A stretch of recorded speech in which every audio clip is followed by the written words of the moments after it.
नाजरीन, अभी जैसे कि जो पेशावर हाई कोर्ट का जो बल्ले का निशान मिला था इमरान खान को, तो उसको सुप्रीम कोर्ट ने कालाजूम करार दिया गया है। तो अभी वो पीटीआई नजरियाती और बल्लेबाज का निशान की तरह से खेले, तो लोगों से पूछते हैं कि आप बल्ले का निशान हट गया है तो उसकी वजह से आप फिर भी किसको वोट देंगे? जी अस्सलाम वालेकुम।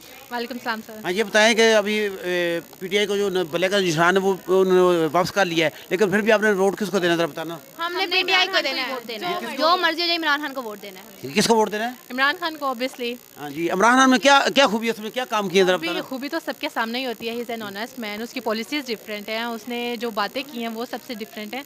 लेकिन अगर उनसे निशान छीन भी लिया गया तो कोई बात नहीं, आज़ाद उम्मीदवार के तौर पे हम जीतेंगे। बाकी जो उनकी कानूनी पेचीदगियाँ वो बैरिस्टर गोहर देख ही रहे हैं, तो वो खुद ही अपनी पार्टी मसले हल कर लेगी। लेकिन हमारा आवाम का वोट उन्हीं की तरफ है, जो मर्जी हो जाए। अभी तो बैरिस्टर गौर के भी घर पे हमला किया गया, तो वो भी उनका भी। हाँ, वो तो इस मामले से नज़र हटाने के लिए, ध्यान बटाने के लिए अभी तो प्रेशर आएगा और प्रेशर आएगा। तो इनका यही है कि हम बाइकआउट कर दें इलेक्शंस का, वो हम करेंगे नहीं, वो तो हम देंगे, वो हम करेंगे। अगर बाइकआउट कर देंगे तो उनको फायदा हो जाएगा। हाँ, तो वो हम करेंगे नहीं ना, वो तो चाहते हैं इसीलिए प्रेशराइज कर रहे हैं, लेकिन हम बाइकआउट नहीं करेंगे इलेक्शंस का इंशाल्लाह। हाँ, और अभी आपको इमरान खान का कारनामा हमें वैसे ही अच्छा लगता है, हमने इसलिए वोट देना। हम हाफिज हयात यूनिवर्सिटी से हैं। नहीं, अब उसने कौन सी यूनिवर्सिटी बनाई है, क्या काम किया? नहीं, ये नहीं हमें पता। काट काट दो हम। हाँ,